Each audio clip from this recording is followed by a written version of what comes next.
Axel Arquier, bonjour. Bonjour. On est ravis de t'avoir sur la chaîne des tisseurs.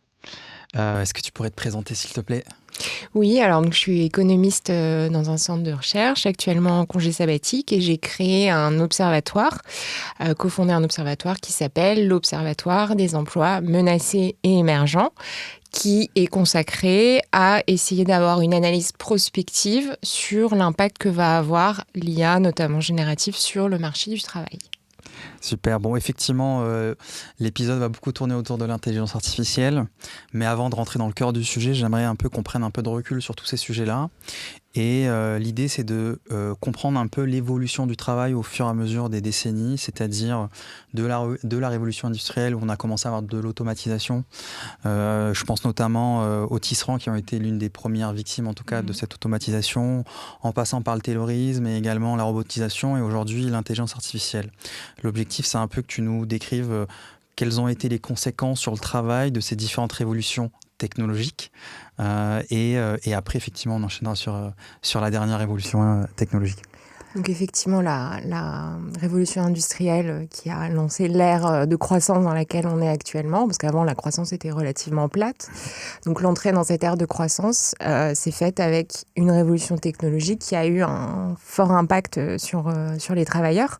Donc dans un premier temps, on peut quand même dire que c'était un impact qui était pas très positif. Donc effectivement, les tisserands dont tu parlais qui ont perdu leurs emplois et les métiers qui ont émergé dans les premières phases, c'était quand même des métiers qui étaient très durs, des conditions de travail qui étaient vraiment terribles. Quand on lit Acemoglu, tu sais, qui est le prix Nobel de l'année d'avant, Absolument. Qui a écrit Power and Progress, il reprend un peu cette histoire en fait, et il rappelle des choses qu'on a un peu tendance à oublier, mais c'est que c'était une période où il y a une partie de la population qui s'est enrichie, mais il y a une partie de la population qui s'est appauvrie. Et tu avais des enfants qui travaillaient dans les mines. Il donne, par exemple, dans son livre, l'exemple d'un métier qui était effectué par des enfants de 5 ou 8 ans qui ouvraient, fermaient les portes. Ouais. Tu sais ? Et voilà, c'est juste pour rappeler que même si, in fine, maintenant, on est 200 ans après, on peut dire ça a eu des conséquences positives sur les gens en moyenne, il y a quand même eu ces phases de transition qui était un peu compliqué. Et il a fallu, donc en Grande-Bretagne, là où la première phase de la révolution industrielle est née, il a fallu 70 ans, je crois, pour que le niveau de vie augmente pour la personne moyenne en Grande-Bretagne, et qui est vraiment donc une diffusion dans l'économie des retombées positives vers le travailleur moyen. Parce que au début, l'essor de l'industrialisation, ça a été quand même des gens qui étaient amassés dans des villes, dans des conditions d'insalubrité, etc. Donc pas forcément positive. Après, il y a une deuxième phase, donc là qui venait plus des États-Unis, avec des technologies qui ont été moins dans leur remplacement du travail humain, mais plus dans son augmentation. Donc, c'était des technologies qui ont permis à des nouveaux métiers d'émerger, je ne sais pas, ingénieur des chemins de fer, ce genre de choses. Donc, une phase un peu plus positive pour les travailleurs, en fait, avec un enrichissement un peu plus généralisé. La fameuse destruction créatrice de Schumpeter, ça parle de ça? Alors, effectivement, c'est pas une notion qui me plaît forcément, mais effectivement, les économistes, et même Acemoglu, quand ils analysent l'impact des technologies, ils regardent deux forces qui sont un peu antagonistes en termes de bien-être pour les travailleurs. Tu as le côté substitution à la machine, donc les tisserands, et tu as l'autre phase qu'on peut appeler créatrice, augmentation, qui est l'émergence de nouveaux métiers. Et donc, effectivement, on voit bien que y a des gens qui ont perdu leurs emplois, mais il y a des gens qui en ont trouvé, et que, in fine, on n'a pas une baisse du travail humain. Pour le moment, on va parler de l'IA, etc. Mais en tout cas, jusqu'à maintenant, le fait est qu'en termes de nombre net d'emplois, on n'a pas eu une baisse du travail humain. Par contre, tu as des phases où il y a des gens qui se sont retrouvés dans des conditions terribles sans emploi. Mais il y en a d'autres, mais c'est pas les mêmes en fait. C'est ça le souci, c'est que cette histoire de destruction créatrice, ceux qui perdent l'emploi sont pas ceux qui peuvent occuper le nouvel emploi. Tu peux nous dire qui perdaient leurs emplois, du coup, quelle était la typologie de ces gens-là? Pendant la révolution industrielle, tous les artisans en fait, parce qu'en fait on a industrialisé la production de marchandises. travail à la chaîne, etc. Avant, il y avait un artisan qui fabriquait un objet, à la main, on imagine, et ça s'est industrialisé. Donc, tous ces artisans, ils ont eu de moins en moins de commandes.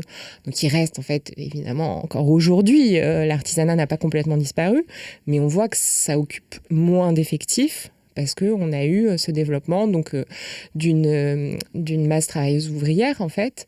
Mais encore une fois, c'est pas forcément les mêmes personnes. Donc, grosso modo, Et puis après, tu as eu aussi la baisse du secteur agricole dans les pays développés, au profit de l'industrie pendant ces phases-là. Donc, ce que tu dis, c'est que globalement, entre guillemets, ce sont les cols bleus qui ont vu, en tout cas, le volume de travail s'amenuire en faveur, en parallèle des cols blancs, donc des ingénieurs dont tu parlais tout à l'heure, l'exemple des ingénieurs que tu prenais. Est-ce que c'est ça que tu nous expliques lors de la Révolution industrielle ? En fait, je dirais que pendant la Révolution industrielle, ça a été un peu l'émergence de la classe ouvrière, en fait, de l'emploi qu'aujourd'hui on appelle col bleu. Je ne sais pas trop quelle couleur de col on donne aux artisans, tu vois. Tu vas inventer une couleur ? Ouais, je ne sais pas comment on pourrait les appeler, mais en tout cas, c'est plutôt que cette classe sociale, tu vois, qui travaillait pour l'industrie a émergé. Parce qu'en fait, ouvrier à la chaîne, c'était aussi un nouveau métier. Ouais. Donc, tu vois, j'ai cité l'ingénieur des chemins de fer parce que c'est plus les métiers que les économistes mettent en avant pour vanter les vertus de la technologie. Mais ouvrier à la chaîne, c'était aussi un métier émergent. Donc, tu as eu des métiers qui se sont créés avec l'industrialisation à plusieurs endroits de la distribution des salaires, en fait. Tu as eu des emplois mal rémunérés et tu as eu des emplois bien rémunérés comme ingénieur des chemins de fer. Mais des emplois qu'en fait, on n'aurait pas imaginé en 1750. Bien sûr. Et du coup, donc ce qu'on comprend, c'est qu'effectivement, à chaque fois qu'il y a une révolution technologique, il y a un impact direct sur le travail. Anthropologiquement, comment ça a façonné également nos sociétés ? Parce que je pense que ça a dû avoir également des incidences. Alors, anthropologiquement, je sais pas, je suis très qualifiée pour parler de ça, mais disons qu'en tout cas, le fait d'avoir eu cette concentration de gens dans des villes, etc., ça a aussi permis, donc il y avait plein de conséquences négatives qu'on a évoquées rapidement, mais l'insalubrité, etc., les maladies, mais il y a eu aussi le fait que les gens ont commencé à tisser des liens entre eux et à créer des formes de résistance face au patronat, si tu veux. Le fait d'aller tous les jours à l'usine avec les mêmes personnes, ça a permis progressivement l'émergence d'un contre-pouvoir. Donc, tu as eu dans le même temps les droits civiques qui ont été élargis en Grande-Bretagne, parce que par exemple, au début de la Révolution industrielle, en réalité, très peu de gens pouvaient voter. Enfin, tu vois, même parmi les hommes nés en Grande-Bretagne, en fait, tout le monde n'avait pas le droit de vote. Donc, ça s'est élargi. Donc, il y a eu cet élargissement démocratique. Mais tu as eu aussi la constitution de syndicats qui ont été rendus possibles par le fait que les gens étaient plus collés les uns aux autres, tu vois. En fait, avant, dans les campagnes, il y avait moins ce besoin aussi de résistance. Enfin, quoique dans les sociétés féodales peut-être, mais enfin bon. Là, tu as eu le fait d'être ramassé dans les usines, d'avoir une condition partagée, une condition de vie partagée, et un contre-pouvoir qui apparaissait plus clairement. Tu voyais que ton voisin sur la chaîne de montage, tu avais une destinée commune avec lui par rapport à ton patron. Et donc, je dirais que ça, c'est une des choses qui me paraît importante quand on pense aux conditions de travail, c'est ce déplacement d'urbanisme, on va dire, qui a permis l'essor de ce contre-pouvoir. Donc, c'est à ce moment-là qu'il y a une forme de confrontation qui commence à se créer entre le travailleur et le patronat. Et effectivement, c'est là où, si je te comprends bien, le salariat, en tout cas les travailleurs, commencent à ériger une forme de destin commun dans leurs conditions de travail. Et effectivement, comment après ça évolue quand il y a le taylorisme qui commence à rentrer en jeu et puis la robotisation, comment ça a pu évoluer ? Alors, le taylorisme, ça a été vraiment appliquer une rationalité totale au processus de production. Donc vraiment, en gros, le démembrer en micro-tâches. Tu vois, pour que la chaîne de montage, chacun fasse une petite activité. Et donc, le côté positif de la chose d'un point de vue macro, c'est que tu as des gains de productivité, des gains en efficience, tu produis beaucoup plus vite, beaucoup plus avec moins de capital, si tu veux, et moins d'hommes. Mais le côté négatif, si on réfléchit en termes de conditions de travail, ça a été que avant, tu avais un artisan qui constituait son objet du début à la fin. Donc, il y avait une forme d'autonomie, de liberté. Ouais. Un rapport au geste aussi. Ouais, un rapport au geste. Et puis, une main mise sur l'entièreté d'une chose que tu crées, alors que quand tu te retrouves à avoir un démembrement d'une activité et que toi, tu interviens dans un processus pour faire une petite chose, tu perds en autonomie, tu vois. C'est le taylorisme, c'est quand même aussi le contrôle, le chronomètre. Parce qu'il y a ça aussi derrière. Et donc, je ne dis pas que ça n'a pas eu des retombées positives en moyenne, mais les gens qui ont dû se mettre dans ce rythme industriel et ces conditions de travail, il y a eu quand même une dégradation de ton autonomie, de ta liberté, et par le contremaître qui chronomètre quand tu vas aux toilettes, que tu dois revenir à telle heure, tu dois faire tant de pièces, contrôler tant de pièces. Donc, efficacité, mais appauvrissement je pense, j'étais pas ouvrière à cette époque, mais on peut imaginer potentiellement un appauvrissement de l'œuvre que tu crées parce que tu en fais une petite partie et tu es vachement surveillé. Absolument. Et donc, arrive, en tout cas ces dernières années, l'intelligence artificielle. Est-ce que tu pourrais très brièvement nous expliquer un peu comment ça fonctionne? Parce que je sais que tu t'es pas mal intéressé sur ces sujets de niveau technique. Alors, si tu pouvais être, en tout cas une description grand public, ça nous arrangerait. Puisqu'aujourd'hui, l'intelligence artificielle telle qu'on la connaît, en tout cas sur le grand public, c'est les LLM. Et effectivement, par extension, comment aujourd'hui on commence à intégrer ces technologies-là dans le cadre du travail? Ouais. Alors, juste pour essayer d'être hyper grand public, mais l'intelligence artificielle, son histoire en tant que domaine scientifique, ça remonte à 1956, conférence de Dartmouth. Bon. Et donc, ce qui émerge déjà à cette époque-là, c'est ce qu'on appelle, c'est les prémices du machine learning, l'apprentissage automatique. Donc ça, c'est hyper important parce que c'est quelque chose qu'on retrouve évidemment, c'est même la base des LLM actuels. Donc, qu'est-ce que ça veut dire? Ça veut dire que tu vas permettre à un algorithme, à une machine, en gros, d'apprendre des choses dans les données ou dans une interaction avec son environnement. Et qu'est-ce que ça veut dire concrètement? Ça veut dire qu'au lieu de programmer ta machine pour lui dire s'il se passe la chose A, alors fais la chose B, ou du coup, il faut que tu sois super exhaustif sur toutes les possibilités. Là, c'est une logique complètement différente où la machine apprend des choses et quand elle est confrontée à une situation, si tu veux, elle l'improvise entre guillemets parce qu'elle va ce qu'elle a pu extraire des données, elle va te donner un output. Donc voilà, donc, tout ça pour dire que ça, c'est des principes qui existent depuis longtemps. Donc la nouveauté avec les modèles de langage, donc les LLM, type ChatGPT, Claude, etc., c'est qu'ils se sont emparés du langage, en fait. Donc il y a eu la révolution de 2017, les Transformers, ce qui a permis une compréhension beaucoup plus globale du langage et donc d'arriver à ce qu'on voit aujourd'hui, une capacité à gérer des textes compliqués, dans la longueur quand même.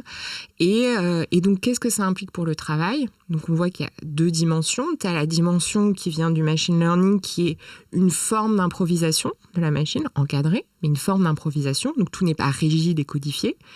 Ils improvisent. Quand on leur fait un prompt, ils improvisent leur réponse. Et la deuxième chose, c'est le langage. Donc, ils sont capables de parler, entre guillemets. Donc, gestion de l'incertitude et langage, on voit que ça ouvre énormément le champ des tâches qui peuvent être concernées, automatisées. Parce qu'avant, ce qu'on a évoqué, tu avais la robotique industrielle, ou les outils. Avant ça, on a automatisé la force physique. Et là, en fait, on automatise des tâches cognitives qui, peu importe si eux raisonnent ou pas, mais en tout cas, qui pour un être humain, pour nous, demande un raisonnement. Savoir s'il raisonne ou pas, c'est un autre débat. Donc, en faisant un raccourci, on peut dire que avec l'IA générative actuelle et déjà le machine learning qui est son soubassement, tu as une forme d'automatisation du raisonnement, même s'il ne raisonne pas à proprement parler.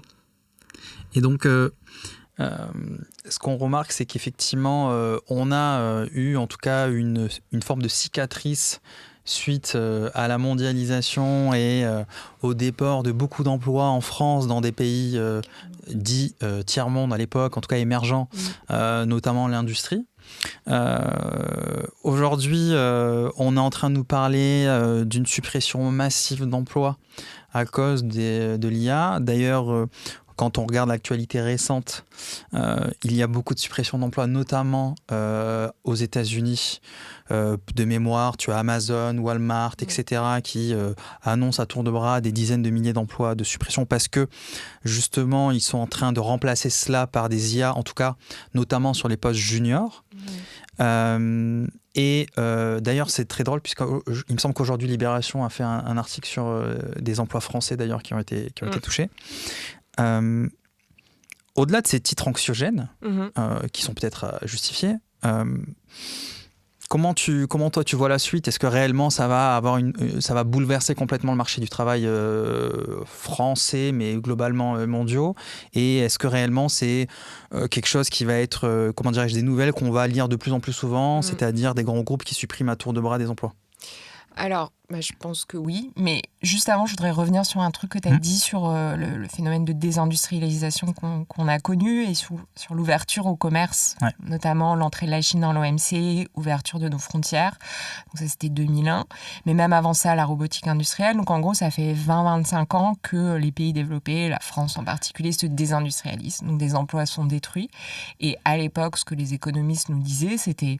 Pas de souci, pas grave, c'est les transitions. Ouais, voilà, tu perds ton emploi dans une usine à Roubaix, mais tu vas devenir, je sais pas quoi, conseiller financier. Bon. Sauf qu'en fait, on a vu que ça se passait pas comme ça. Donc déjà, les licenciements, ils ont des coûts individuels hyper forts. Enfin, je veux dire, on entend les suicides, mais sans aller jusqu'au suicide, tu as des maladies qui viennent de dépression, etc. Et ça, c'est des choses qui sont intuitives, mais qui sont documentées par les papiers d'économie. Tu vois, les vagues de licenciement créent des maladies, en fait.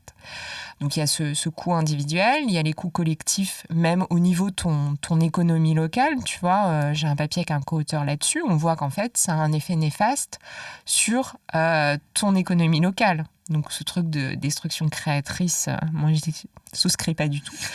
Voilà. Et la troisième chose, c'est quand même des effets politiques. Okay, donc là, on voit aux États-Unis et en France que les zones qui ont été les plus vulnérables aux importations chinoises, donc qui ont eu des destructions d'emplois, sont souvent celles qui ont le plus basculé politiquement. Donc en France, montée de l'extrême droite, tu vois. Donc c'est des choses à prendre en compte. Voilà. Donc ça, c'était juste pour le contexte, mais pour revenir à ta question de base, je pense que personne ne sait ce qui va se passer. Donc j'ai pas de certitude. En revanche, quand je vois ce que c'est la technologie actuelle. Tu vois, sans parler d'IA générale ou de je ne sais quoi. Juste avec la technologie actuelle. Donc des LLM orchestrés, l'IA agentique, exactement. Juste ça, ce qui existe. Je pense que ça peut toucher énormément de gens. Et quand je dis toucher, je veux dire remplacer. Parce que le discours général, c'est les gains de productivité. Bon, mais comme je répète souvent, mais je crois que c'est quand même vrai, c'est-à-dire que si moi, en tant qu'économiste, je gagne 25% de productivité, soit en face, j'ai ma demande pour mon travail, donc en l'occurrence, on me demande 25% de papier d'économie en plus ou une augmentation de leur qualité, ou alors, il va y avoir une réduction des postes des économistes. Okay, donc quand tu généralises ça à l'ensemble du marché du travail, tu te dis, il peut quand même y avoir un problème de demande. Donc, si tout le monde devient super productif, que de X% et que la demande augmente de X%, ok, on reste à 0. Mais on peut quand même penser qu'il va y avoir des licenciements. Et c'est assez logique. Si tu gagnes vachement en productivité en tant qu'entreprise, si ta demande, elle n'augmente pas autant, je veux dire, on est dans le capitalisme, donc c'est les profits qui dictent les comportements, tu vas licencier en fait. Donc après, certains économistes nous disent oui, mais il va y avoir des nouveaux boulots qui vont émerger. Moi, ça, j'y crois. Je pense qu'effectivement, tu vas avoir des tâches que nous, on a du mal à imaginer aujourd'hui. Tu vois, data scientist, dans les années 80, je pense que personne n'imaginait que ça allait arriver. Donc je pense qu'il y a des nouvelles tâches qui vont émerger. Mais la première chose, c'est est-ce qu'elles vont émerger avec un nombre suffisant d'emplois pour compenser les destructions par ailleurs. Et la deuxième question, c'est est-ce que ces nouvelles tâches, Tu vois, on est en train de créer une machine qui automatise le raisonnement. Est-ce que nos algorithmes, nos IA, elles vont pas être capables de faire certaines de ces tâches? Tu vois? Et ça, c'est aussi une question qu'on peut se poser. Tu vois, les gens disent souvent, oui, l'IA, c'est un outil. Ok, le marteau, c'est un outil. Je vois ce que le marteau, il fait, je vois où il s'arrête. L'IA, il y a plein encore de problèmes techniques, les hallucinations, la mémoire, tout ça, on connaît. Mais peu à peu, si les chercheurs en IA limitent ces problèmes, tu as quand même un truc de où ça s'arrête. Une calculatrice, je sais où ça s'arrête. Internet, on voit où ça s'arrête. Là, tu as cet avancement technologique, mais sans qu'il aille beaucoup plus loin, juste en résolvant les problèmes techniques actuels, ce qui n'est peut-être pas facile, mais tu as un côté, en fait, j'ai du mal à voir la limite que ça peut avoir, à part certaines dimensions qu'on évoquera, protectrices, on va dire, des emplois. Mais il y a quand même une interrogation sur la limite de l'outil.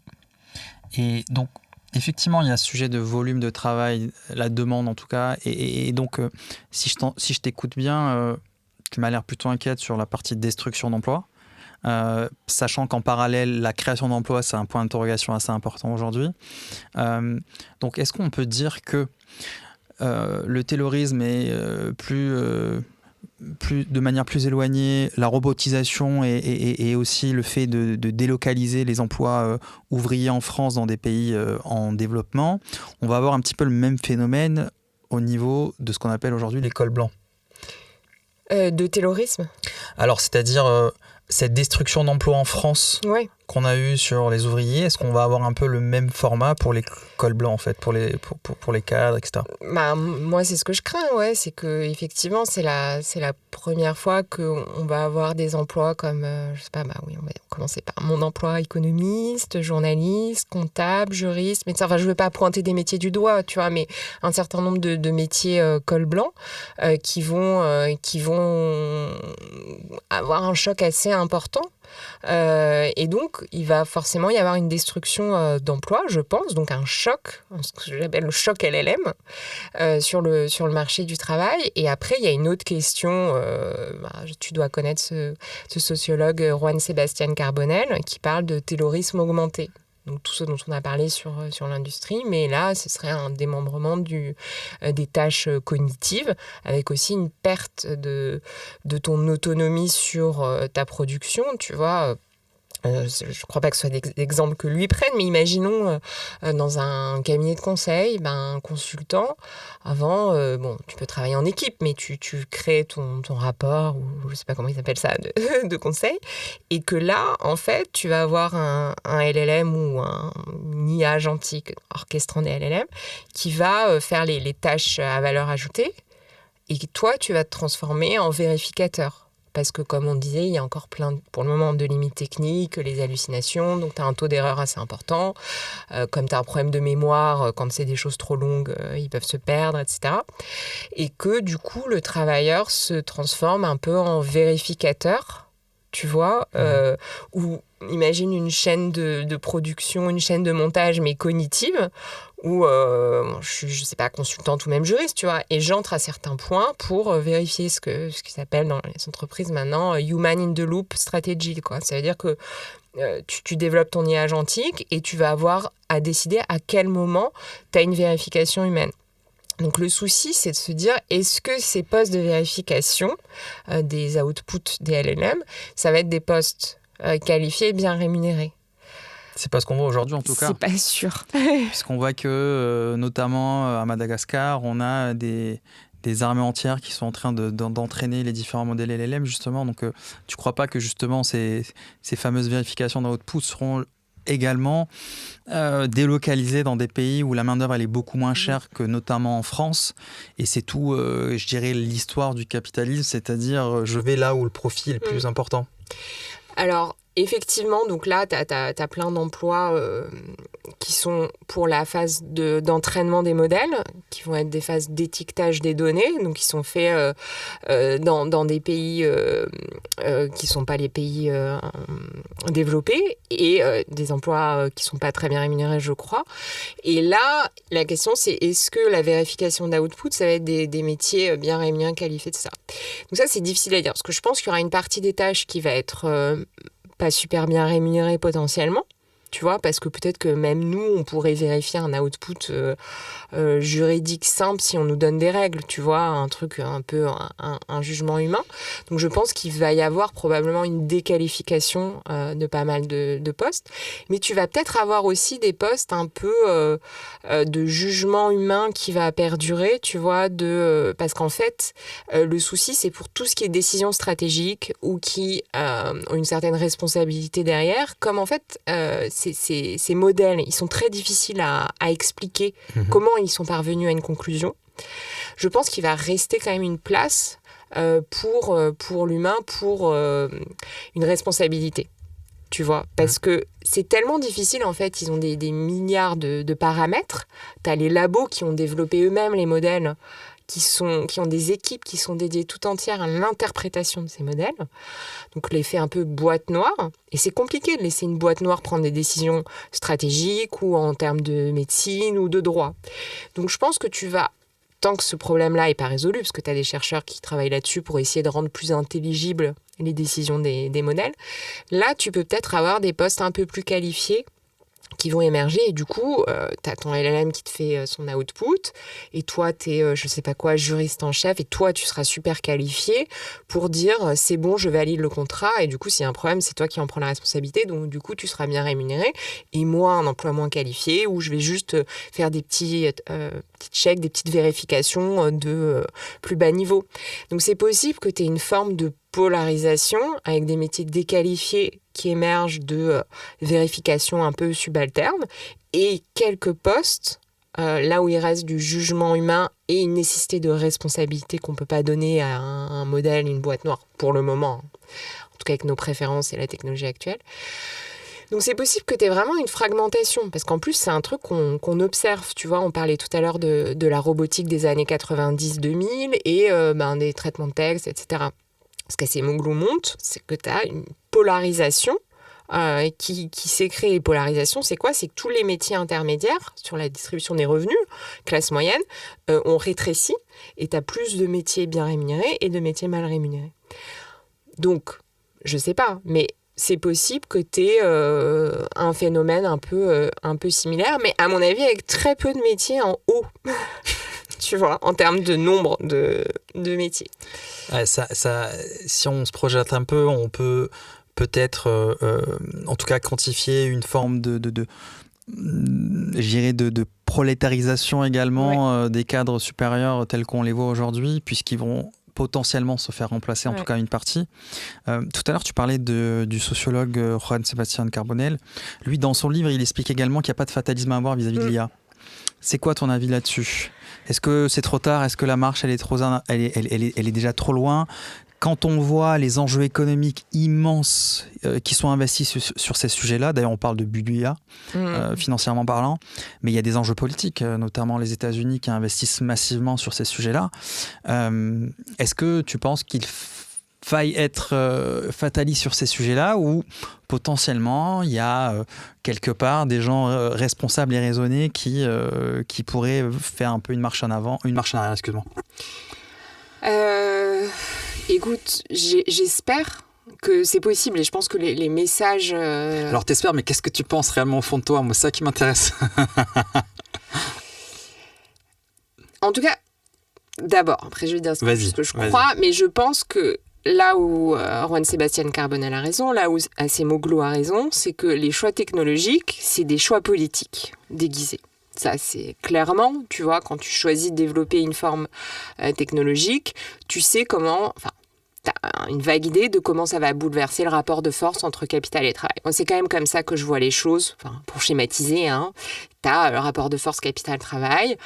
Si le travail perdre de l'importance dans le processus de production, on va perdre en rémunération, mais à mon avis, on va perdre aussi en pouvoir politique. C'est-à-dire que pour le moment, on a, pas suffisamment, hein, mais on a une petite force parce qu'on a quand même des syndicats. Tu vois, le jour où, d'ailleurs, on voit que les métiers qui ont le plus de force, c'est ceux qui peuvent le plus bloquer le processus de production. Donc, on voit bien que quand on a une centralité dans le processus de production, on peut obtenir des choses. Si le travail devient moins important, ça va être très difficile, peut-être même de garder nos droits civiques. Tu vois, moi, c'est vraiment une crainte que j'ai. Donc maintenant, le souci, quand même, c'est que on est dans une économie de marché et une économie ouverte. Donc, en étant dans ce cadre institutionnel, donc soit t'imagines qu'on peut en sortir, mais si on reste dedans, je vois pas comment il va être possible de refuser l'IA. C'est-à-dire que si tu prends des entreprises qui disent « moi, je ne vais pas développer l'IA agentique parce que je veux protéger mes salariés », si tu veux, moi, d'un point de vue moral, moi, je travaille sur les licenciements, c'est ça qui m'inquiète. Donc, je trouve ça super. Après, je ne pense pas que ce soit tenable économiquement. C'est-à-dire que si tu fais ça, tu vas fermer, en fait, parce que tu vas être concurrencé par un certain nombre d'entreprises qui, elles, vont passer à ces technologies. Donc, tu as la question politique, et je pense que c'est important qu'il y ait des discours comme celui de Juan Sebastián Carbonell, d'Acemoglu, qui sont une nécessité, et je pense qu'il faut avoir cette force de combat et de résistance pour défendre le travail, encore une fois, dans ce rapport de force avec le capital. Après, il y a mon côté pessimiste et pragmatique d'économiste un peu terre-à-terre, où je me dis, dans le cadre institutionnel dans lequel on est, encore une fois, concurrence internationale, économie de marché, c'est compliqué. Donc, soit on arrive à renégocier un truc, tu vois, soit on se coupe en tant que pays de la concurrence internationale en fermant les frontières. Enfin, je veux dire, c'est des questions qui se posent, qui dépassent mes compétences, mais c'est des questions qui se posent pour d'autres raisons. Hein. D'ailleurs, avant, on avait cette idéologie de il faut absolument ouvrir les frontières, c'est génial et tout, c'est comme ça que tout le monde s'enrichit, parce que c'est ce que les économistes ont contribué à nous faire croire. C'est dans les fondations de l'Union européenne aussi. Ouais, complètement, oui, mais qui était vachement appuyé par les États-Unis, notamment. Ouais, et des théories économiques qui, tu sais, les économistes sont là pour aider le pouvoir souvent, donc voilà. Mais en tout cas, c'était un truc où, tu vois, moi quand j'étais plus jeune, tu vois, avoir l'idée de dire il faut fermer les frontières comme on peut maintenant le suggérer sans se faire jeter des cailloux, c'était pas possible. Ouais. Et donc maintenant, on a plus ça. Le souci, c'est que je sais pas quelle est la praticité du fait de dire on ne déploie pas l'intelligence artificielle. Je pense qu'il faut réfléchir en termes de redistribution. Okay. Tu vois, le souci que j'ai dans mon questionnement là-dessus, c'est que redistribution, mais de quoi ? C'est-à-dire que si la richesse, elle est créée par des entreprises genre OpenAI, Amazon, Google et Anthropic et Nvidia, ils sont aux États-Unis en fait. Je veux dire, même si on était aux États-Unis, ce serait compliqué parce qu'il y a une énorme concentration du pouvoir entre leurs mains et l'émergence d'amorces de conglomérats, c'est-à-dire d'intégration verticale dans la chaîne de valeur. Mais en plus, nous, ils sont pas chez nous, tu vois. Absolument.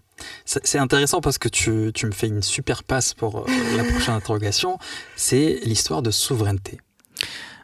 Effectivement, on est très focalisé sur la partie innovation technologique. Sauf que derrière, il y a des entreprises. Aujourd'hui, elles sont privées.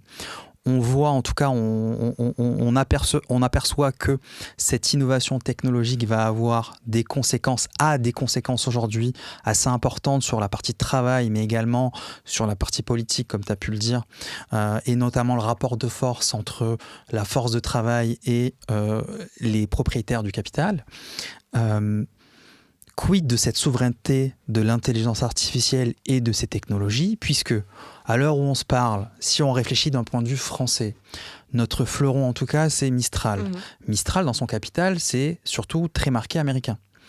Tu penses pas qu'il faille avoir une vision à long terme au niveau politique, au niveau souverainiste, sur justement qu'est-ce qu'on fait de cette technologie-là? Est-ce qu'on investit ce sujet-là? Un peu comme on faisait dans les années 50, 40, où on a commencé à faire des gros chantiers, notamment sur la puissance nucléaire, sur, je sais pas moi, le TGV, enfin tout ça qui émane de la force du pouvoir public. Tu penses pas qu'il faudrait justement avoir un peu cette réflexion, notamment autour de l'intelligence artificielle et de cette souveraineté, excuse-moi? Ben si, je pense que tu as raison. C'est-à-dire que moi, je ne crois pas qu'on puisse refuser la technologie. En revanche, on peut peut-être essayer de s'en emparer d'un point de vue politique, public. Tu vois, c'est ce qu'on lit partout, mais je trouve que considérer l'IA comme des infrastructures, c'est assez pertinent. Tu vois, et par exemple l'électricité c'est une infrastructure, c'est pas une solution mondiale, mais la solution qu'on avait plus ou moins en France c'était de l'avoir rendue publique. Donc est-ce qu'on ne devrait pas avoir des investissements publics dans ces technologies? Donc après la question c'est toujours on n'a pas d'argent, la crise de la dette, etc. Et puis le service public c'est pas développer des choses. Sauf que si on pense à un contexte où on commence de plus en plus à parler d'investissement dans une économie de guerre. Enfin, tu vois, il y a un glissement là-dessus.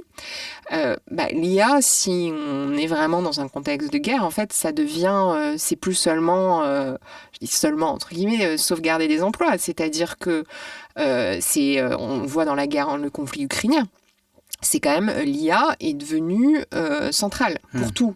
La maintenance des véhicules, les drones, les repérages, enfin, je veux dire, c'est massif. Donc, qu'est-ce qu'on va faire si on est dans un conflit et qu'on n'a pas réellement accès à ces technologies ou que ces technologies sont détenues par une puissance qui est une fois amie, une fois pas amie, les Américains, et qu'on ne peut pas compter sur eux.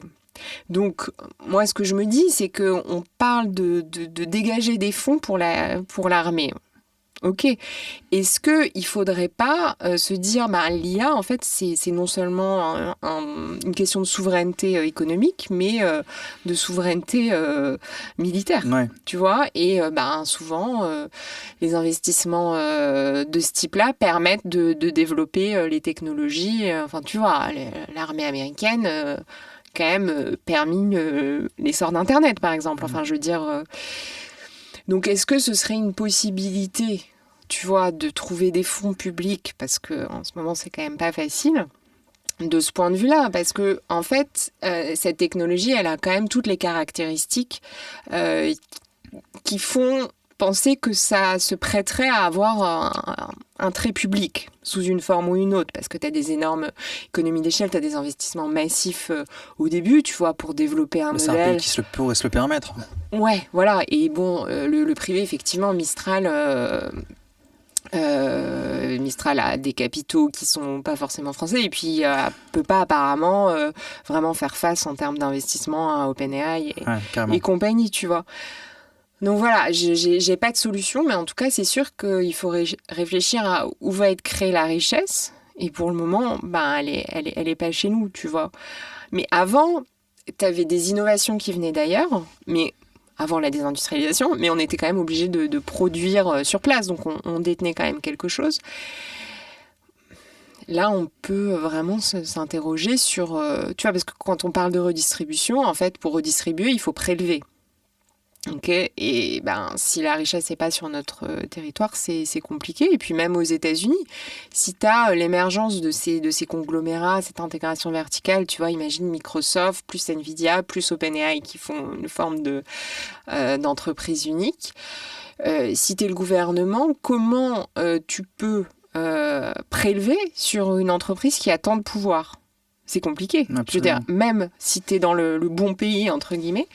Et c'est pour ça que tous ces phénomènes de concentration économique sont inquiétants en économie classique, on va dire, parce qu'on sait bien que ces entreprises superstars, c'est souvent au détriment des travailleurs. Tu as une baisse de la part du travail dans la valeur ajoutée. Donc ça, c'est pas génial. Mais en plus, si on pousse le truc encore plus loin, si ton assiette fiscale, ça devient un ou deux conglomérats, quelle est la puissance, le pouvoir du gouvernement, de l'État face à eux pour prélever. Donc, j'espère que ça va un peu s'équilibrer de ce point de vue-là aux États-Unis, mais c'est aux États-Unis, tu vois. Je pense qu'il faudrait déjà mettre des barrières antitrust sur certains accords entre les acteurs de la chaîne de valeur. Parce qu'il y a quand même c'est émergent, hein, mais il y a un souci. Et puis ça nuit à l'innovation, mais ça va nuire vraiment juste au pouvoir politique, quoi. Absolument. Et puis en plus, ce qu'on voit, c'est que ces entreprises qui sont surtout américaines, mais bon, la Chine aussi investit pas mal sur ces sujets-là. Si demain, une partie de notre économie dépend de ces agents IA, et que du jour au lendemain, ils appuient sur le bouton et ils se disent bon, bah, ça fonctionne plus en France, on sera dans la panade. et ça me fait penser également à la partie robotique. C'est un sujet sur lequel notamment les Chinois investissent énormément. On voit des humanoïdes. D'ailleurs, j'ai vu une vidéo il n'y a pas longtemps où on voit un robot marcher. On dirait que c'est un humain qui marche. Je ne sais pas si tu as vu la vidéo. La démarche, elle est hyper fluide. C'est absolument fou. Et pendant la vidéo, tu vois qu'il coupe une partie de la jambe pour bien voir que c'est un robot et que ce n'est pas un être humain. Okay. Et donc, tout à l'heure, tu parlais effectivement du potentiel effet de remplacement. C'est peut-être ça, en fait, le grand remplacement, hein, quand on parle en France, c'est les robots. À l'endroit des cols blancs, est-ce que tu penses que les robots, la robotique humanoïde telle qu'on la voit notamment en Chine, est également un facteur de remplacement des emplois, je dirais, un peu plus physiques, en tout cas en France, mais pas que. Est-ce que tu penses également que on va encore plus remplacer les métiers un peu plus physiques par ces robots-là? Je pense qu'effectivement, dans un premier temps, avec l'IA agentique, on est sur les cols blancs, hein, qui sont menacés à court terme. Mais à plus long terme, si la robotique continue à se développer et que ces robots gagnent en agilité, pourquoi pas aussi ça, donc la robotique agile couplée avec des modèles d'IA générative ou d'IA adaptative, quels qu'ils soient. Tu peux avoir, on dit toujours les plombiers, les coiffeurs, etc. sont super protégés. Sauf que si tu as le développement et le déploiement, parce qu'il faudra les construire, tous ces robots, au bout d'un moment, il y a un problème quand même environnemental et puis juste de contraintes matérielles. Mais si on arrive à ce stade, oui, tu as beaucoup plus de métiers qui seront touchés. Tu pourrais, je crois qu'il y a déjà en Asie, au Japon, pour des gestes de soins assez basiques, tu as déjà des petits robots qui peuvent te prendre la tension. Tu vas peut-être pas te faire une prise de sang, je crois pas, mais tu vas te prendre la tension, ce genre de choses. Mais si la robotique se développe encore, qu'on arrive à équiper, parce que pour le coup, il faut les construire. Oui, je pense que dans un deuxième temps, effectivement, ces métiers-là vont aussi être menacés. Alors après, il va y avoir une question de préférence, tu vois. Est-ce que je préfère aller voir un coiffeur humain qu'un coiffeur... Non mais, tu vois, et aujourd'hui, on se dit, non, j'ai pas envie qu'un robot C'est important, le coiffeur. C'est ça, tu te dis, j'ai pas envie que ce soit un robot qui me coupe les cheveux, c'est bizarre. Mais est-ce que dans 20 ans, on aura les mêmes préférences ? Moi, j'en sais rien. Mais on voit que ça peut se déplacer. Et c'est vrai que, du coup, on se dit... quel métier, quelle dimension protège de l'automatisation, si c'est même plus l'aspect manuel, quoi. Est-ce que tu as vu l'essor des dark factories, notamment en Chine ? Donc, pour la parenthèse, ce sont des usines qui sont complètement autonomes, et on les appelle dark parce que ça marche la nuit, parce qu'il n'y a pas d'humain à l'intérieur. Donc ça veut dire qu'effectivement, tout le pan fabrication, usinage, etc. peut être complètement remplacé à l'heure où on se parle. On revient du coup, si on prend du recul avec ce que tu as dit tout à l'heure, c'est-à-dire le partage de la valeur, puisque toutes ces technologies-là nous font gagner de la productivité. La question est la suivante, c'est qu'est-ce qu'on va faire de tous ces gains de productivité et comment on va le partager ? Est-ce que toi, en tant qu'économiste, tu as pu voir certains économistes qui ont abordé le sujet et dans quel sens ils l'ont abordé ? Alors, je trouve qu'il n'y a pas en France, en tout cas, beaucoup de choses d'économistes. Hein. Je pense toi. J'ai pas vraiment de solution. Évidemment, la solution à laquelle on pense, c'est le revenu universel. Moi, ce que je trouve très inquiétant, c'est que c'est la solution qui est proposée par les mecs dans la tech aux États-Unis, tu vois, et ça pose toujours question. Tu parles des libertaires, c'est ça ? Non, mais je parle de Elon Musk qui parle de revenu universel, de Amondi qui parle aussi de ça. qui a même fait des expérimentations. Non, c'est pas lui, c'est Sam Altman, le CEO de OpenAI, qui a fait des expériences sur qu'est-ce que ça fait le revenu universel, etc. Donc tu vois, ils y pensent depuis très longtemps. Alors ils essaient aussi de nous vendre la technologie en nous disant que ça va être la mort du travail et que... Bon, ils ont pensé à tout, mais voilà, c'est le premier truc auquel on pense. Bon, s'il y a plus suffisamment de travail pour tout le monde, il va falloir, comme tu dis, redistribuer l'argent. Oui, mais la question, ça revient à la question d'avant, c'est-à-dire quelle est la capacité d'un État à prélever... À créer un rapport de force avec cette entreprise. Si tu as une énorme concentration de la valeur sur quelques entreprises qui se sont en plus intégrées verticalement. On n'y est pas, hein, mais dans l'idée, si tu as une telle concentration de la valeur... Voilà, et le truc, c'est que c'est là où je trouve ça bien, tous ces discours comme Carbonell ou Acemoglu, c'est qu'en fait, c'est tant que l'humain a une place importante dans le processus de production qu'on peut obtenir des choses. Ouais, sauf qu'on est en train de dire tout le contraire depuis tout à l'heure. On a encore du pouvoir. On a encore une démocratie. Je te l'accorde. Mais est-ce que ça va durer ? C'est la question. Je sais pas, parce qu'en fait, je veux dire... J'ai pas fait d'études quantitatives là-dessus, donc je vais pas dire de bêtises, c'est pas mon domaine, mais j'ai quand même l'impression que les travailleurs ont obtenu des choses à partir du moment où les capitalistes avaient intérêt à nous donner des choses parce qu'on était important dans le processus de production. Tu vois, le Fordisme, c'est un gars qui a dit, je vais bien payer mes travailleurs. Pourquoi il voulait bien payer ses travailleurs ? Parce qu'il voulait vendre plus de voitures, parce que ça réduisait le turnover dans son usine, que ça augmentait la productivité. Les pauses café, c'est pareil, ça a été introduit pourquoi ? Parce qu'ils se sont rendus compte qu'en fait, ça augmentait la productivité, parce que quand tu bois un café, tu es plus alerte et tu fais moins de bêtises sur ta chaîne de montage. Donc, tu vois, on te donne des choses quand tu es utile au processus de production. Donc, c'est vrai que c'est maintenant qu'il faut essayer. Comment honnêtement, je sais pas. Tu vois, j'ai pas les réponses. Donc ça veut dire que toute cette vision, notamment de la part des anticapitalistes ou des révolutionnaires de la grève générale, potentiellement, ça pourrait être obsolète d'ici quelques années, voire quelques décennies. C'est-à-dire que si tu fais grève, enfin tu vois, par exemple, une économiste qui fait grève, tout le monde s'en fout. Je dis, on n'aura pas de papier d'économie, on va survivre. Genre, tu vois, un conducteur de métro, un médecin qui fait grève, une infirmière, un infirmier qui fait grève, c'est plus compliqué, tu vois, parce que t'as une utilité sociale qui fait qu'on dit, ah mince. Donc effectivement, si tu fais grève et que tu n'as aucun poids dans le processus de production, que ça n'a aucun impact, tu n'as pas de pouvoir de négociation. En fait, on en revient toujours là. Enfin, je veux dire, le rapport entre les êtres humains, malheureusement, toutes les échelles, on en revient là. Donc le souci, c'est si on attend qu'il y ait un effet massif sur le marché du travail et que du coup, la seule façon qu'on va avoir d'obtenir quelque chose, si c'est plus la grève, ça va être la violence physique.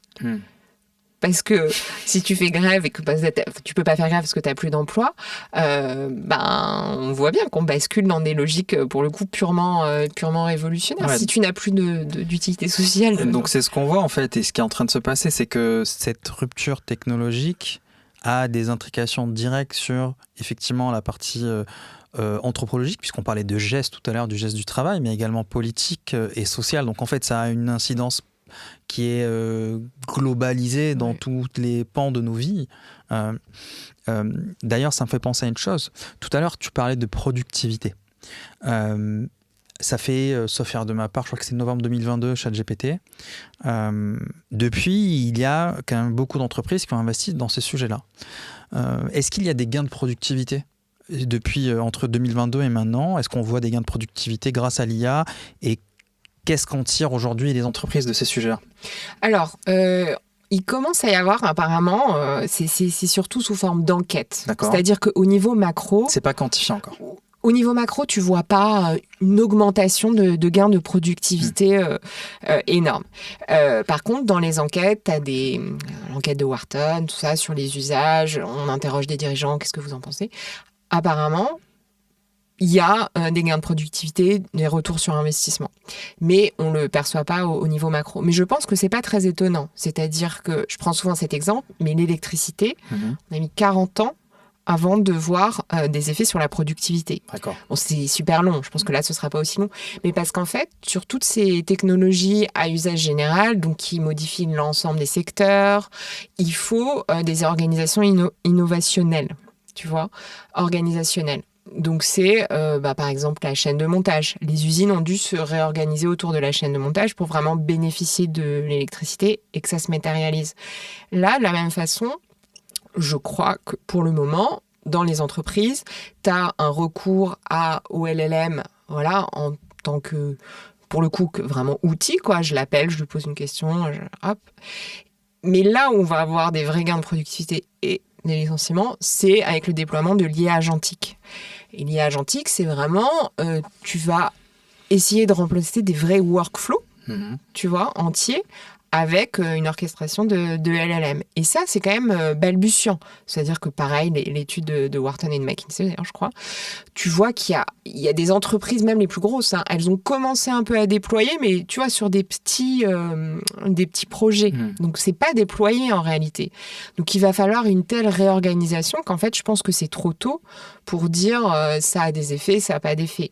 Moi, je pense que ça va en avoir, mais heureusement et malheureusement, parce que potentiellement, tu as aussi ces destructions d'emplois en même temps qui ne vont pas forcément être compensées. Donc voilà, pour te dire sur les mesures, un peu tôt au niveau macro, mais au niveau micro, on voit que ça a un impact. Et il va falloir que, comme l'usine s'est réorganisée, que le cabinet de conseil se réorganise, que le cabinet d'avocat se réorganise, etc. Et tu disais, oui, on voit l'impact sur les juniors, par exemple. Donc ça, tu vois, c'est des signaux avancés, on va dire, parce que pour le moment, les entreprises, comme la technologie n'est pas mature, tu sais pas trop comment déployer ce truc, donc tu y vas doucement. Donc tu te dis, bon, je vais pas embaucher de juniors, mais je vais pas me mettre à déployer le truc massivement et à licencier mes seniors pour le moment. J'y vais doucement, quoi. Je teste sur un projet, donc c'est pas suffisamment massif pour qu'on le mesure, je pense. Mais ça risque d'arriver. Et dans le cas des entreprises un petit peu plus petites, est-ce que tu vois ou tu as pu entendre effectivement de l'investissement à l'endroit des intelligences artificielles et des agents IA et en général, ils sont toujours un peu, comment dirais-je, ils passent toujours un petit peu après les grands groupes sur ces sujets-là. Est-ce que du coup, tu vois, en tout cas, tu as pu témoigner ou un peu échanger avec des petites entreprises ou des moyennes entreprises ou des ETI, enfin peu importe, sur l'investissement sur ces sujets-là, où tu penses que c'est encore trop tôt, notamment en France? Je pense que c'est un peu tôt. En revanche, je ne sais pas si... Enfin, de ce que j'ai lu dans cette fameuse étude, qui encore une fois, c'est un survey, quoi, on interroge les gens, c'est que, en fait, les très grosses entreprises ont limite plus de mal à déployer l'IA agentique que les entreprises un peu plus moyennes qui sont plus flexibles. Parce que tu vois, comme il faut revoir tous tes processus de production, en gros, c'est plus facile à faire dans une entreprise un peu plus moyenne. Enfin, on parle quand même d'entreprises de plus de 1000 employés. Hein. Et en deçà, je sais pas trop, mais j'imagine que... T'as le coût de l'investissement, effectivement, qui fait que peut-être qu'une entreprise trop petite ne peut pas le déployer, mais tu as une tension entre ce coût de l'investissement et cette nécessité de revoir tes processus.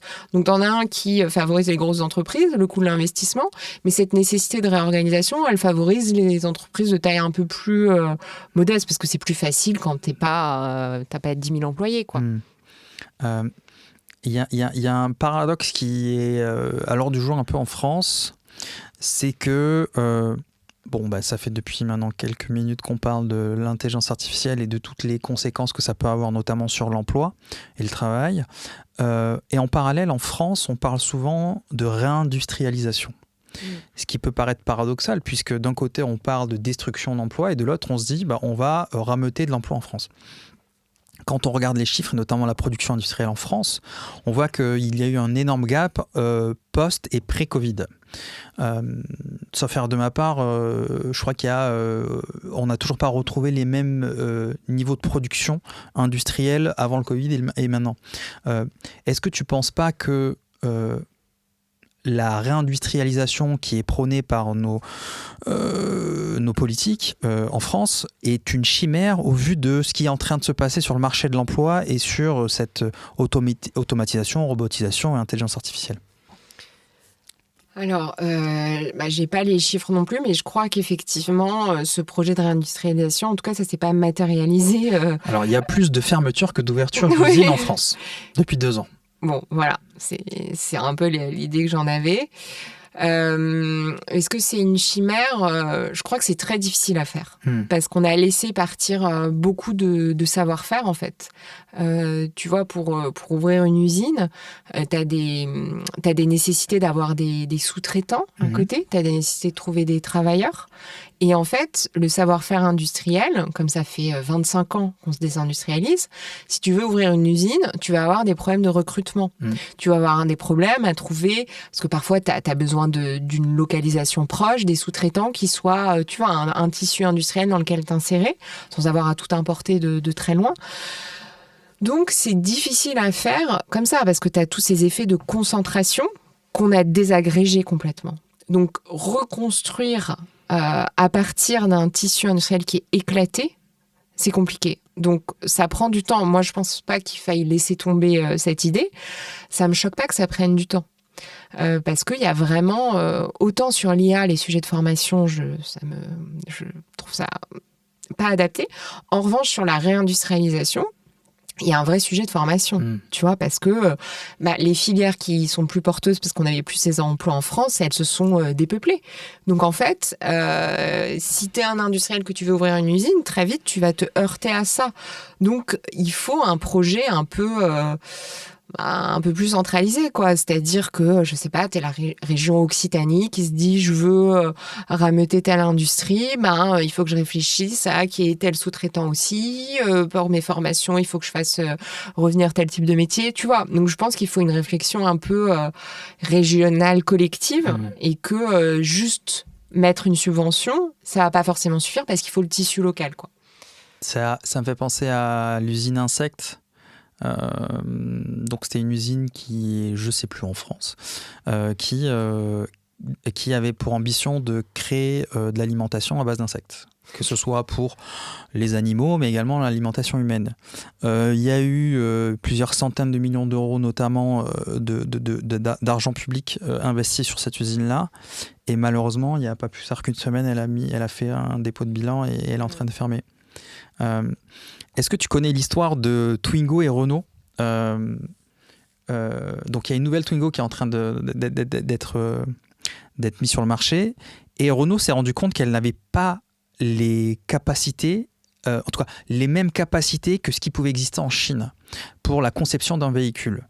C'est-à-dire qu'ils ont regardé sur leur papier, ils se sont dit si on le fait en France, cette nouvelle Twingo, ça va nous prendre 2 ans. Ils sont allés en Chine, ils ont mis un truc comme 1 ou 2 mois. Et donc ça rejoint ce que tu disais, c'est-à-dire qu'on n'a plus les compétences en France et que les compétences, on a tendance à aller là-bas, et qu'il y a un maillage industriel qui est assez fou en Chine que malheureusement on n'a plus en France. Ça rejoint également les sujets de souveraineté dont on parlait tout à l'heure. Ouais. Je sais que tu as travaillé sur ces sujets de réindustrialisation, notamment la réindustrialisation verte. Est-ce que tu pourrais un peu nous parler du papier que tu as pu rédiger sur ce sujet-là, et un peu avoir ta vision sur le moyen long terme en France et où est-ce que nous en sommes? Et effectivement, tu parlais de peut-être qu'en termes de formation, on est un peu sous-doté sur ces sujets-là. Quelle est ta vision, toi, sur ce sujet-là, sur un avenir proche, en tout cas en France? Alors, notre papier avec Thomas, c'était plus sur l'impact des licenciements. D'accord. Tu vois, dans le cadre de la désindustrialisation. Maintenant, sur l'avenir, l'avenir de l'industrie avec l'IA en France, tu parlais de la Chine. Je pense qu'il y a beaucoup à apprendre de leur stratégie. Tu vois, c'est nous qui allons copier maintenant, c'est ça? Peut-être la stratégie. Tu vois, les États-Unis, ils sont dans une innovation de rupture, des modèles propriétaires, donc les poids, là, les paramètres cachés, etc. À part Meta qui revient un peu dessus, bref. Donc, tu as ce modèle-là, et tu as le modèle chinois, qui est des modèles open weight. Donc, les poids sont disponibles. Même pour nous, tu vois. Donc, si tu veux faire tourner le modèle en local, tu peux. Et c'est intéressant parce qu'en fait, ils ont une diffusion massive des modèles. Donc, c'est des modèles qui sont un peu plus petits, mais que tu peux vraiment paramétrer pour ton besoin. Donc, c'est beaucoup plus déployé dans l'industrie, effectivement, en Chine. et tu as quand même un soutien étatique pour ça. La fameuse stratégie à long terme des politiques. Et donc, pour ta question sur la réindustrialisation verte, j'ai pas de données précises, mais je me demande, et enfin tout le monde se demande un peu, s'il va pas falloir une forme de planification, tu vois, parce qu'en fait, attendre que ça surgisse spontanément en faisant des zones franches, des subventions et tout ça, ça va être compliqué parce que il y a le problème de la formation, le problème de l'approvisionnement. Il faut peut-être une organisation un peu plus volontaire, donc politique. Et puis après, tu as le problème de l'ouverture des frontières qui crée quand même une concurrence qui est compliquée, tu vois. Donc on parlait du tabou dans le cadre de l'Union européenne des restrictions aux importations, mais tu vois, développer une industrie naissante sans la protéger, enfin naissante pour la France, sans la protéger, c'est quand même compliqué, historiquement. Enfin, soit tu es un pays à super bas coût, et du coup, elle se développe là parce que les coûts sont bas, mais on voit bien que c'est pas notre cas. C'est pas notre cas. Donc, la seule façon de le faire, c'est une forme de protection. Et dans le cadre de la transition énergétique, je crois que tu as quand même des exceptions dans les traités européens où tu peux protéger une industrie si elle est dans le cadre, tu vois, de la transition énergétique. Donc c'est peut-être cette voie qui est la seule. Ça va pas arriver spontanément, je veux dire. Je comprends. Maintenant, j'aimerais qu'on parle un peu, qu'on se focalise un petit peu plus sur les travailleurs. Tu parlais tout à l'heure du papier avec Thomas, notamment sur les personnes qui travaillaient en industrie, qui perdaient leurs emplois et le retour à l'emploi. Ouais. Est-ce que tu pourrais nous en dire un peu plus sur comment est vécu ce retour à l'emploi? Est-ce qu'il est vécu déjà? Est-ce qu'il existe réellement? Est-ce qu'il y a un retour à l'emploi et quelles peuvent être les conséquences aussi? Alors donc nous, notre travail, ce qu'on a fait, c'est qu'on a les données au niveau on a 1/12 de la population, donc on peut suivre des gens, c'est anonymisé et tout, je vous rassure. Mais du coup, on peut suivre des gens dans le temps. Et ce qu'on voit, c'est que tu as un coût salarial énorme de perdre ton emploi dans l'industrie, un coût que tu récupères jamais totalement. Parce que tu te retrouves au chômage pendant un temps, mais aussi parce que l'emploi que tu retrouves, en moyenne, est moins bien rémunéré. Parce que qu'est-ce qui s'est passé quand même beaucoup pendant la désindustrialisation? C'est que je perds mon emploi bien rémunéré dans l'industrie et je suis obligée de retrouver un truc pas génial, pas super bien rémunéré dans les services. Donc, tu as un coût salarial. En termes de probabilité de retour à l'emploi, c'est quand même compliqué. Et c'est quand même vraiment très compliqué. Et en fait, ce qui est intéressant dans la méthodologie que les économistes utilisent, et nous aussi, c'est qu'on regarde des plans de licenciement assez massifs, tu vois. Et du coup, on peut pas dire, les gens qui se sont fait licencier, en fait, ils sont moins bons que les autres, et c'est pour ça qu'ils retrouvent pas un emploi. Est-ce qu'on prend des événements suffisamment massifs pour que ce soit collectif et qu'on puisse pas dire ces gens-là, c'est leur faute, entre guillemets. Et du coup, le fait que les gens ne retrouvent pas d'emploi, on peut pas l'attribuer à leur manque de compétences. Donc on voit qu'il y a vraiment un stigmate à perdre ton emploi et que c'est très très difficile d'en retrouver un. Alors maintenant, ça c'est pas notre travail à nous, mais tu as ce papier récent que je mentionnais au début qui regarde l'impact sur la santé. Et là, tu as des effets qui sont, en termes de maladies, qui sont très forts. Donc, c'est pas seulement je perds de l'argent, c'est en fait, ça a un impact sur ma santé. Et après, l'autre chose que nous, on montre, c'est l'impact au niveau de l'économie régionale, parce que tu as des économistes qui disent, les licenciements massifs, c'est un coût individuel, mais il y a peut-être des bénéfices sociaux. Nous, ce qu'on trouve, en tout cas, c'est que c'est pas le cas. C'est-à-dire que tu as un licenciement massif dans un tissu industriel local, t'as pas plus d'établissements qui sont créés, t'as pas plus de productivité.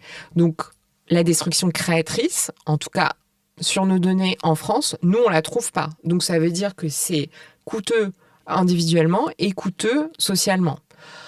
Donc, c'est plutôt des choses à éviter et c'est une destruction de capital humain et de savoir-faire sur des décennies, comme on disait. Donc, ça a des répercussions en plus que, pour le coup, on ne mesure pas dans le papier, tu vois, mais tu as des répercussions sur des décennies, quoi.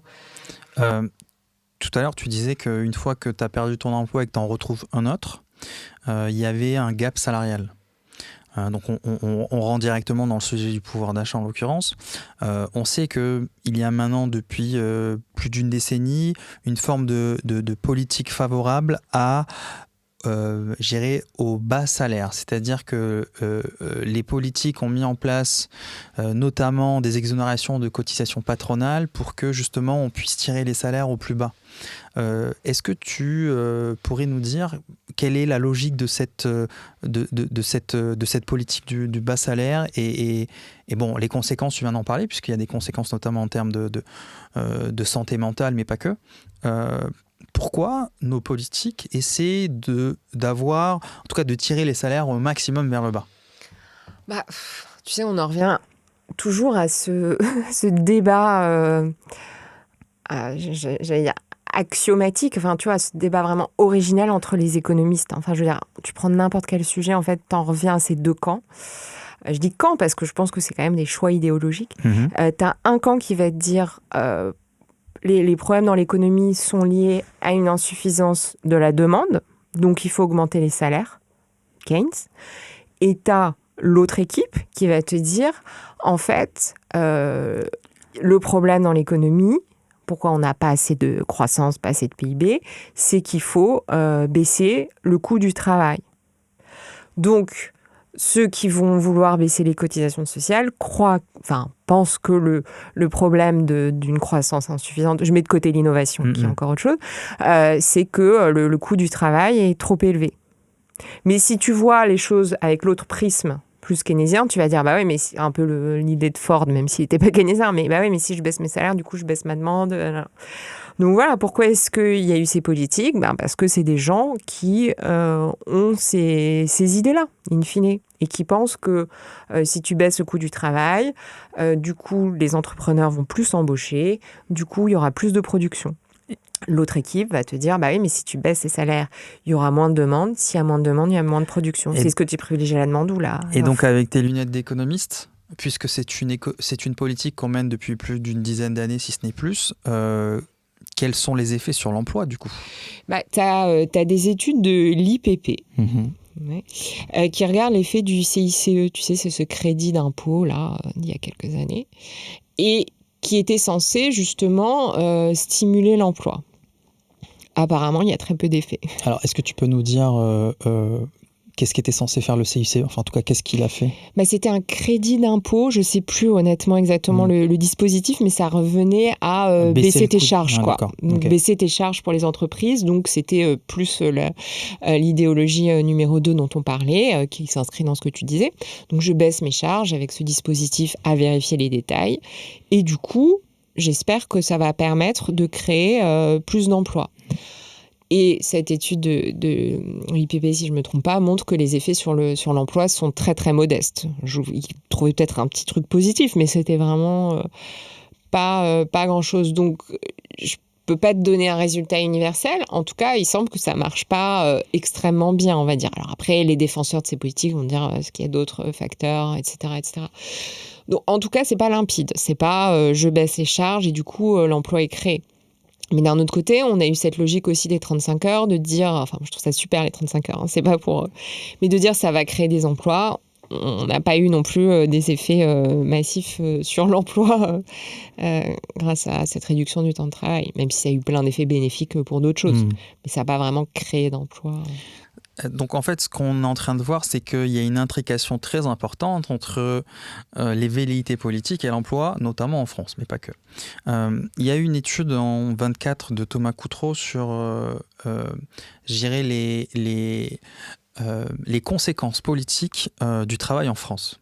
Et donc, ce qu'il nous montrait, c'est que au plus les conditions de travail vont être défavorables dans une entreprise, au plus les conditions de travail vont être difficiles, au plus ces travailleurs-là, quel que soit leur contrat de travail, allaient soit s'abstenir, soit voter vers l'extrême droite. C'est-à-dire qu'il y avait une corrélation directe. Depuis tout à l'heure, on parle de cette destruction d'emploi.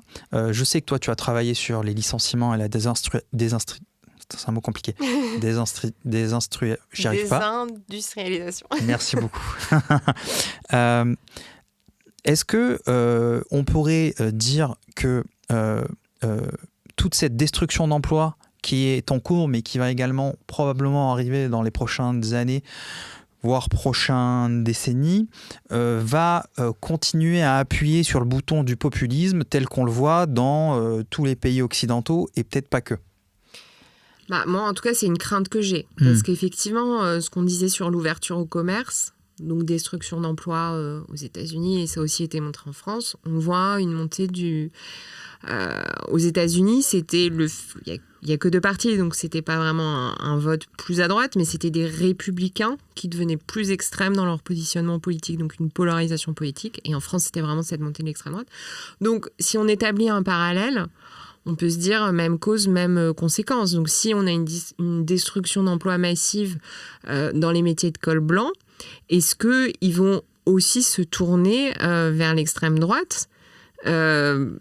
C'est complètement plausible. Enfin, je veux dire, on ne peut pas prévoir, mais en tout cas, historiquement, on voit bien que quand la population s'appauvrit et qu'elle ne voit pas de solution, parce que pas d'emploi, etc., il y a une tendance à se tourner vers les gens qui te proposent des boucs émissaires. Enfin, c'est vraiment une platitude, mais je pense que ça risque de se passer. Je ne vois pas les gens perdre massivement leur emploi et se dire on va renforcer la démocratie et redistribuer et mon voisin et mon ami, etc.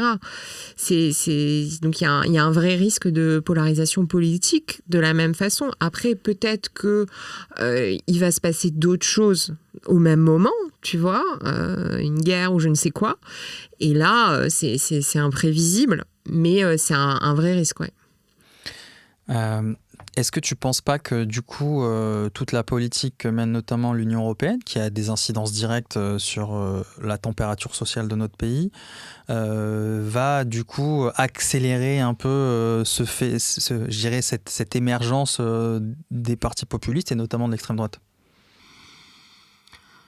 La politique de l'Union européenne, je sais pas, pour le moment, j'ai quand même l'impression qu'ils sont quand même garants d'une forme de... Tu vois, la Cour européenne des droits de l'homme, ce genre de choses qui sont des choses plutôt positives. Ouais.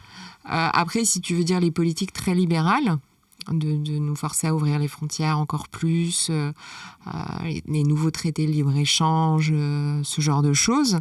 Ça, effectivement, encore une fois, même cause, même conséquence. Si on continue à ouvrir les frontières, en plus à des produits, on a vu récemment, je ne sais pas si tu as vu le scandale des lentilles là, qui viennent du Canada.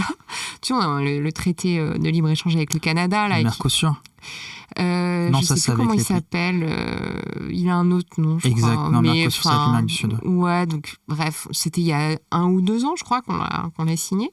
Et là, il y a eu un reportage récemment sur des lentilles qui viennent du Canada. Et on voit l'épandage de produits chimiques dessus. Et donc, en fait, ce qui est doublement problématique, c'est que l'Union européenne impose, et encore heureux, une réglementation, et on se dit merci de nous protéger, c'est génial. Mais d'un autre côté, on laisse rentrer des produits qui sont pas soumis aux mêmes normes. Donc on détruit nos agriculteurs, et en plus, on mange des lentilles qui sont pleines de produits chimiques. Donc, je suis d'accord avec toi qu'il y a peut-être une incohérence dans cette politique à la fois hyper libérale de j'ouvre les frontières à fond et j'impose des normes réglementaires qui, encore une fois, je pense, sont souhaitables. Mais si tu veux, la conjonction des deux dans le même échiquier politique, ça crée des choses qui peuvent faire se révolter les gens. Tu vois, qu'est-ce que vont penser les agriculteurs à qui on impose ces normes, qui galèrent et qui maintenant voient arriver la concurrence de ces lentilles, j'ai rien contre les Canadiens, mais de ces lentilles canadiennes qui sont peut-être moins chères, j'imagine, et pleines de produits chimiques. Je pense que ça crée un sentiment d'injustice, tu vois, énorme. Bien sûr. On sait bien qu'un sentiment d'injustice, quand ça se lie avec une frustration, une vision du monde où tu as l'impression que tu ne peux rien faire, souvent, on tombe dans le populisme. Donc, soit on arrive à créer un mouvement politique pas trop la voix qu'on prend malheureusement, mais un mouvement politique qui arrive à dessiner un nouveau chemin, tu vois, pour les gens qui vont perdre leur emploi, qui sont soumis aux concurrences étrangères, agricoles ou autres. Hein. Ou robotiques. Ou robotiques, non mais oui. Voilà. Donc soit on arrive à créer un discours positif, à dire on va réussir à s'en sortir, on va faire ci, on va faire ça, il faut proposer des solutions. Soit, effectivement, c'est possible que les gens se tournent vers les solutions extrêmes qui, à mon avis, sont pas forcément bénéfiques pour eux, même individuellement, tu vois. Ouais. Ok, bon, écoute, plein de questions en suspens. Je pense qu'on pourrait encore parler pendant des heures et des heures. Je vais finir par la dernière question que je pose à tout le monde. Quand tu étais petite, quel métier tu rêvais de faire ? Écrivaine. Ah. Bon, bah, c'est pas très loin là. Tu écris des documents économiques, mais bon. Super. Bah écoute, merci beaucoup Axel pour ton temps. Merci à toi. Moi aussi. À bientôt. À bientôt.